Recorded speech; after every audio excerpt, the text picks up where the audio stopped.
నమస్తే, welcome to rainbow media Telugu. పోరాడి తెచ్చుకున్న తెలంగాణ కాంగ్రెస్ పాలనలో చిక్కి విలవిలలాడుతుందని, మన తెలంగాణకు పూర్వ వైభవం రావాలంటే మళ్లీ టీఆర్ఎస్ అభ్యర్థులు గెలవాల్సిన అవసరం ఉందని మాజీ జెడ్పీటీసీ సభ్యులు బాజిరెడ్డి జగన్ అన్నారు. మున్సిపల్ కార్పొరేషన్ ఎన్నికల్లో భాగంగా 4వ డివిజన్లోని పలు కాలనీలలో పర్యటించిన ఆయన పార్టీ అభ్యర్థుల తరపున ప్రచారం నిర్వహించారు. మాజీ ముఖ్యమంత్రి కేసీఆర్, మాజీ రూరల్ ఎమ్మెల్యే బాజిరెడ్డి గోవర్ధన్ నేతృత్వంలో నిజామాబాద్ రూరల్ నియోజకవర్గం ఎంతో అభివృద్ధి చెందిందని, ప్రతి వాడకు ప్రతి పల్లెకు నిధులు అందించామని గుర్తు చేశారు. కాంగ్రెస్ పార్టీ అధికారంలోకి వచ్చిన 2 సంవత్సరాల నుండి ఏ ఒక్క పని జరగలేదని, బీజేపీ నాయకులు కేవలం కులమతాలకే పరిమితం అవుతున్నారని విమర్శించారు. ప్రజలు టీఆర్ఎస్ కారు గుర్తుకు ఓటు వేసి 4వ డివిజన్ నుంచి పోటీ చేస్తున్న శంకర్ను గెలిపించాలని కోరారు.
అందరికీ నమస్తే.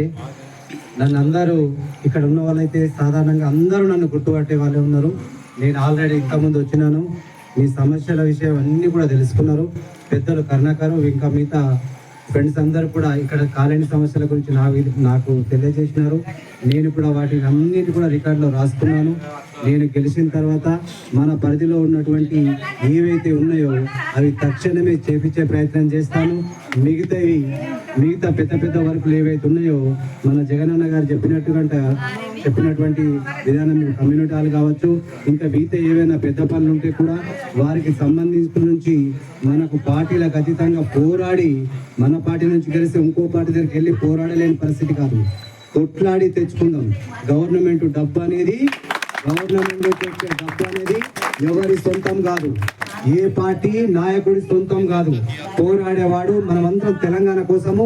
ప్రతి ఒక్కరు ఇక్కడ ఉన్న వాళ్ళు నాకు తెలిసి యువకులు కానీ, పెద్దలు కానీ, తల్లులు కానీ అందరూ కూడా పోరాడినటువంటి మన తెలంగాణ పోరాడి కేసీఆర్ గారితో మనం వెనుకుండి సార్ కోసం అని కష్టపడి సార్ ఎంతటి త్యాగం చేసిన వ్యక్తో సావు బతుకుల్లో కూడా ఉండి మన తెలంగాణ కోసం రోడ్డు మీద పండుకున్నటువంటి వ్యక్తి మన కేసీఆర్ గారు. మరి అలాంటి కేసీఆర్ గురించి మనకు అందరికి తెలిసిన విషయమే కాబట్టి మరి మళ్ళా మనకు ఒక అవకాశం వచ్చింది. ఆ కేసీఆర్ గారు పక్కకి వెళ్ళిన తర్వాత మన పరిస్థితి ఏ విధంగా ఉన్నది, మన పరిస్థితి ఇలా ఏ విధంగా ఉన్నది. ఏదన్నా ఫండ్ కావాలంటే లేవు, పైసలు లేవు అంటున్నాడు మన సీఎం గారు, మన కాంగ్రెస్ నాయకులు. ఇప్పుడు మనకు లోకల్ ఎమ్మెల్యే ఉన్నాడని మనం అనుకుంటాము, కానీ లోకల్ ఎమ్మెల్యే కాంగ్రెస్ అయినా ఉండొచ్చు, కాదంటలేం. కానీ ఎక్కడి నుంచి రావాలి వారికి డబ్బులు? పైనుంచే రావాలి. డబ్బులు పైనే లేవంటున్నాడు. లోకల్ నుండి ఏం చేస్తారు అంటే లేవంటున్నాడు, కానీ వాళ్ళ ఊర్లో కొత్త నగరాన్ని నిర్మించుకుంటున్నాడు, ఫ్యూచర్ సిటీ అని. మనకిచ్చే పైసలు ఆపుకొని వాళ్ళ కొడంగల్ పక్కకు, నల్గొండ జిల్లాలో వాళ్ళ ఊరి పక్కకు పెద్ద నగరాన్ని నిర్మిస్తున్నాడు. దాంట్లో వాళ్ళ అన్నదమ్ముల భూములు ఉన్నాయి. మనకి ఇవ్వాల్సిన ఆపేసి అక్కడ డెవలప్ చేస్తారు. ఎందుకంటే అక్కడ అడుగుతారు కదా, నువ్వు మా ఊరికి వెళ్ళి నేను గెలిపిస్తాం, మాకేం చేస్తున్నావు అని. కాబట్టి మనం నష్టపోవద్దు. ఒకటే విషయం చెప్తాను, ఎక్కువ బోర్ అయ్యే అవసరం లేదు. మనం ఇప్పుడు 3 పార్టీలు ప్రధానంగా పోటీలో ఉన్నాయి. 2 కూడా మాదానగర్ నుంచే పోటీ చేస్తున్నారు. గతంలో కూడా వారే పోటీ చేసిన వాళ్ళు ఉన్నారు. వారు గెలిచిండ్రు కూడా. మాధవనగర్ వాళ్ళు బీజేపీ వారిని గెలిపించాం మనం. వారు గెలిచిన తర్వాత ఇప్పుడు పార్టీలకు అతీతంగా కొంచెం డబ్బు వస్తుంది ప్రతి కార్పొరేటర్కి. ఒక సుమారుగా 1 లక్ష రూపాయలు గవర్నమెంట్ నుంచి డబ్బు వస్తే వాళ్ళు ఏం చేస్తున్నారు, 90% అందులోకి వెళ్ళి 90% వాళ్ళ ఉన్నటువంటి ప్రాంతాలనే డెవలప్ చేసుకున్నారు. అంటే మాధవ్ నగర్ను మాత్రమే దృష్టిలో పెట్టుకొని అక్కడ వాళ్ళనే ఆ డబ్బంతా ఖర్చు పెట్టుకునే పరిస్థితి ఉంది. మిగతా 10%లో ఇంత పెద్ద ఏరియా ఉన్నది. అది ఎక్కడ సరిపోతుంది? సరిపోదు. గతంలో 20 ఏళ్ళ నుంచి తీసుకున్నా, ఇప్పుడు లాస్ట్ 5 years తీసుకున్నా వాళ్ళే ఉన్నారు. మళ్ళీ ఇప్పుడు దురదృష్టం ఏంటంటే ఇద్దరు కూడా మన అక్కడోళ్ళే ఉన్నారు. మరి మళ్ళీ మనం అక్కడ వాళ్ళకి అవకాశం ఇస్తే మళ్ళీ వచ్చే ఫండ్ కూడా 5 ఏళ్ళు వాళ్ళే డెవలప్ చేసుకుంటారు, వాళ్ళే ఖర్చు పెట్టుకుంటారు, అక్కడనే ఉంటారు. మరి మన గురించి ఎప్పుడు ఆలోచించాలి? మరి ఇక్కడ గురించి ఆలోచించే వాళ్ళు ఎవరు కావాలి? ఒకసారి మనం కూడా పవర్ తీసుకుందాం, మనం కూడా మారుదాం. ఒకసారి అవకాశం ఇచ్చినావు, వాళ్ళు ఏరియా డెవలప్ చేసుకున్నాడు, మరి ఇక్కడ ఏరియా డెవలప్ చేయాలంటే ఎవరికి ఇవ్వాలి? మీరే చెప్పండి, ఎవరికి ఇవ్వాలి? మరి మీరు ఆలోచన చేయండి. అంటే ఇక్కడి ఏరియా డెవలప్ కావాలంటే ఇక్కడి కార్పొరేటర్ కావాలి. ఒకసారి ఇక్కడ కార్పొరేటర్ అయితే ఇక్కడ ఏరియా మీద పట్టు ఉంటుంది, సమస్యల మీద పరిష్కారం చేసుకుంటాడు. ఆ వచ్చిన డబ్బును మనం ఖర్చు పెట్టుకుంటాం. ఇంకో విషయం కూడా చెప్తున్నా మీకు, 600 ఓట్లు కలిగిన వాళ్ళు ఇలా గెలుస్తామంటున్నారు. 5,000 ఓట్లు ఉన్నాయి మనకు, 5,000 ఓట్లు మనం. అంటే వాళ్ళు ఇక్కడ వచ్చి గెలవాలంటే మన ఓట్ల ద్వారానే గెలుస్తున్నారు తప్ప వాళ్ళ ఓట్ల ద్వారా మనం ఇక్కడ గెలిచే పరిస్థితి లేదు. అంటే మనమంతా ఐకమత్యం అనేది మన దగ్గర లేదు. ఐకమత్యం మన దగ్గర లేకపోవడం వల్ల వాళ్ళు ఇలా గల్లెగరేస్తున్నారు. మేము గెలుస్తామా అంటారు. ఎలా గెలుస్తారు? 6,000 ఓట్లలో 600 ఓట్లు ఉన్నాయి. అంటే మనకి ఏదో చిచ్చు పెడుతున్నారు మన మధ్యలో ఏదో చిచ్చు పెట్టేసి మనం ఇక్కడ గుంపు ఉన్నాం కదా, 3 భాగాలు చేసేస్తున్నారు, 3 తుకడాలు చేసేస్తున్నారు. మన దాంట్లోకి ఓట్లు కొనుక్కపోతున్నారు. డబ్బు ద్వారా ఇంకో ద్వారా ఓట్లు అమ్మేసుకుంటున్నారు. మరి 5 సంవత్సరాలకు ఒకసారి ఒక 500 1000 తీసుకొని మనం ఓటు అమ్మేసుకుంటే మరి మిగతా పనులు ఎట్లా కావాలా? కమ్యూనిటీ హాల్ ఎట్లా కావాలి? అంబేద్కర్ కు మెట్లు ఎట్లా కావాలి? ఇంకా మిగతా సమస్యలు ఎట్లా కావాలి? డ్రైనేజ్ ఎట్లా కావాలి? ఇది కూడా మీరు ఆలోచన చేయండి. ప్రతిసారి లాగా ఈసారి కాదండి, ఒక కొత్త ధనంగా ఆలోచన చేద్దాం. మన ఫండ్ మనమే తెచ్చుకుందాం, మన ఏరియాను మనమే డెవలప్ చేసుకుందాం. మన కార్పొరేటర్ మన గల్లీవాడే ఉండాలి. ఏమంటారు? మన గల్లీవాడు ఉండాలి. థ్యాంక్ యూ గారు, రవి గారు, దత్తు గారు, మా భాస్కర్, అటు మర్రి భాస్కర్, దత్తు ఇంకా ఇక్కడ హాజరైనటువంటి మహిళా సోదరులందరికీ పేరు పేరున నమస్కారాలు. జై తెలంగాణ. నా గురించి మీకు తెలియకపోవచ్చు, నేను కొంతమంది తెలుసు, కొంతమంది తెలియకపోవచ్చు. నా పేరు బాజిరెడ్డి జగన్. నేను బాజిరెడ్డి గోవర్ధన్ గారి అబ్బాయిని కొడుకుని. నేను కూడా జెడ్పీటీసీగా పనిచేసిన, ప్రజల సుఖ దుఃఖాల్లో కానీ కష్ట నష్టాల్లో పాల్పంచుకున్న వ్యక్తిని. నాకు తెలుసు మీ మనోభావాలు ఏంది అవన్నీ. నేను గత 2 సంవత్సరాలుగా పేపర్లలో కానీ వీడియోలలో కానీ ప్రజల మధ్యలోకి వెళ్ళినప్పుడు ఇబ్బందులు సమస్యలు ఏమున్నాయనేది నేరుగా తెలుసుకున్నటువంటి వ్యక్తిని. ఈరోజు ఆ సమస్యలకు పరిష్కారం తెలుసుకునే మార్గం మన మున్సిపల్ ఎలక్షన్. అంటే గతంలో మొన్న గ్రామ పంచాయతీ ఎలక్షన్స్ జరిగినప్పుడు జరగకన్నా ముందు ఏమన్నాడు, మేము మీకు రైతు బంధు ఇస్తాం, అది ఇస్తాం, ఇది ఇస్తాం, ఎలక్షన్ కాగానే ఇస్తామన్నాడు. ఆయనను గెలిపించే ముందు 100 రోజులలో ఇది ఇస్తాం, అది ఇస్తాం అని అన్నాడు.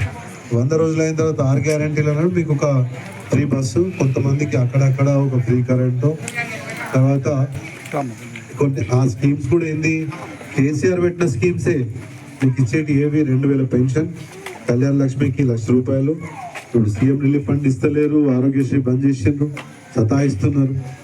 ఇన్ని రకాలు మీకోసం. మన నిజామాబాద్లో మీకోసము బస్తీ దవాఖానాలు వచ్చినాయా లేవా? బస్తీ దవాఖానాలు పనిచేస్తున్నాయి. మరి ఇప్పుడు చేస్తున్నాయా? పనిచేస్తున్నాయి బస్తీ దవాఖానాలు. అది ఎవరి ఆలోచన? కేటీఆర్ ఆలోచన. కేటీఆర్ గారు మన కోసం, మనము ఇక్కడ నుంచి ఎక్కడికో ఆటో కట్టుకొని పోవడేందుకు మన గల్లీలనే, మన బస్తీలనే మన దవాఖానా ఉండాలని చెప్పి దవాఖానలు పెట్టిన. ఏమైంది? ఈయన వచ్చినాక పీకేసుడు.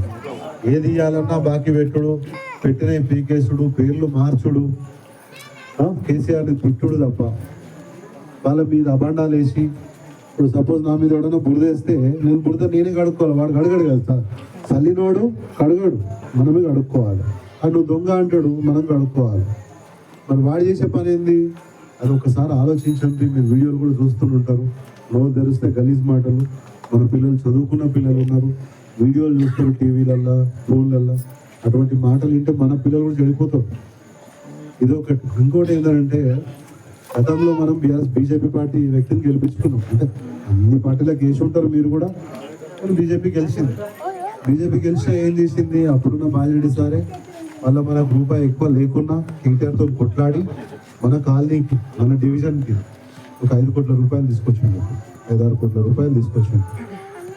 మన డివిజన్ చాలా పెద్ద డివిజన్ అయినా కూడా అన్ని అటు సైడ్ అంతా పనులు అయిపోయినాయి. ఇక్కడ కూడా నాకు తెలిసి సిసి రోడ్ ఉంది, డ్రైనేజ్ ఉంది. మీకు ఇక్కడ ఇందాక వచ్చినప్పుడు ఒక సోదరిమని ఎవరో ఇలా కమ్యూనిటీ హాల్ కావాలి, ఆ కమ్యూనిటీ హాల్ చేసే పని ఎవరు చేయాలి? ఎమ్మెల్యే చేయాలి. కాంగ్రెస్ వాడు వస్తే ఏం చేయాలి? మాకు ఇవన్నీ దమ్ముంటే తీసుకురా, 5 లక్షలు కమ్యూనిటీ హాల్కి శాంక్షన్ తీసుకురా అని చెప్పండి. వాళ్ళ దగ్గర రూపాయి లేదు, రూపాయి పుట్టియడం తెలియదు, రూపాయి ఎట్లా పుట్టియాలో తెలియదు. ఏంటంటే భూములు అమ్మి ఇస్తా అని చూస్తున్నాడు, ఆ భూములు అమ్మకుండా మేము అడ్డం పడుతున్నాం, పిల్లలు అడ్డం పడుతున్నారు. వాళ్ళ కాలేజ్ భూములు అమ్ముతున్నారు, పిల్లలు అడ్డం పడుతున్నారు. ఎక్కడ పోయినా కానీ ఈ బిల్డింగ్లను కూడా, ఈ కలెక్టర్ బిల్డింగ్ ఇంత పెద్దగా ఉంది, దాన్ని ఎట్లా చేసి దాన్ని వేరే తీరు చేయాలి, దాని పేరు మార్చాలి, ఇవన్నీ చేస్తున్నారు. సో పేరు మార్చే సంస్కృతి తీసేద్దాం. బీజేపీ వాళ్ళు వస్తే బీజేపీ వాళ్ళు ఏం చేస్తారు, మీకు మహాలక్ష్మి పథకం వస్తారు, మీకు ఇంట్లో ప్రతి మహిళకు 2,500 ఇస్తా అన్నాడు. పెన్షన్ 2,000 ఉంటే 4,000 చేస్తా అన్నాడు లేదా? ఏమి మీకు ఒక రేషన్ ఇస్తున్నాడు, సన్న బియ్యం, అది కూడా కేసీఆర్ లాస్ట్ దిగిపోయే ముందు తననే చాలు చేసేవాడు సన్న బియ్యం వేయడం. హాస్టల్లో పిల్లలు ఎన్నో రాలిపోతున్నారు చూసిరా మీరు? హాస్టల్లో పిల్లలు, అక్కడ గురుకులాలలో చదువుకునే పిల్లలు, కేజీబీవీలో చదువుకునే పిల్లలు, మన వాళ్ళు ఎవరైనా చదువుతారమ్మా కేజీబీవీ కస్తూర్బా గాంధీ స్కూల్లో చదివే పిల్లలు నిన్నటికి నిన్న నేనే ఫార్వర్డ్ చేసిన మొత్తం హాస్టల్ పిల్లలు, అమ్మాయిలందరూ కూడా హాస్పిటల్లో ఉన్నారు. ఇప్పుడు తిండి బాగాలేదు. కేసీఆర్ ఉన్నప్పుడు ఇటువంటి కంప్లైంట్స్ వస్తున్నాయి. ఆయన మనల్ని కన్న బిడ్డ లెక్క చూసుకున్నాడు. దయచేసి మీరు అందరు గమనించాలి. ఈసారికి కారు గుర్తు కోటేస్తే భయపడతాడు రేవంత్ రెడ్డి. ఏదో టైంపాస్ చేసి పోడు, రేపు వస్తాడు మళ్ళీ 6 తారీఖు వచ్చి బండ పుట్టులు తిడతాడు, ఎవరెవరో తిడతాడు, పోతాడు. మన దగ్గర గుండు కూడా అంతనే ఉన్నాడు, బీజేపీ ఆయన కూడా అంతే ఉన్నాడు, తిట్టుడు, ఎక్కిరించుడు, మజాక్ చేసుడు. కానీ గరీబోడికి ఏమైంది అంటే ఏం లేదు.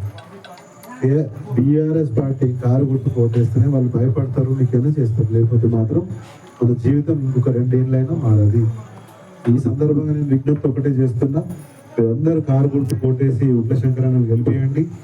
మీలాంటి మనిషి, మనలాంటి మనిషి, సాధారణ మనిషి, ఒక చిన్న విస్తార్ల ఫ్యాక్టరీ ఉంది, చిన్నది విస్తార్లు ఉంటాయి కదా, ఆ ఫ్యాక్టరీ ఉంది, వాళ్ళ భార్య చూసుకుంటుంది. చాలా మామూలు మనుషులు, మనలాంటి మనుషులు, మన మధ్యలో ఉండే మనుషులు. కాంగ్రెస్ బీజేపీ అయితే చూసారు పాత క్యాండిడేటే. ఇప్పుడు కాంగ్రెస్ ఆ పిల్లగాడు ఏంది, వాళ్ళ ఫ్యామిలీ మొత్తం అమెరికాలో ఉంటుంది. కొన్ని రోజులు టైంపాస్ చేసి ఆయన కూడా అమెరికా పోతారు. తర్వాత మీరు ఎవరి దగ్గర రావాలా? మన దగ్గర, మన మధ్యలో ఉండే వ్యక్తిని గెలిపించుకుంటే ఇబ్బంది ఉండాలి. జై తెలంగాణ, జై తెలంగాణ.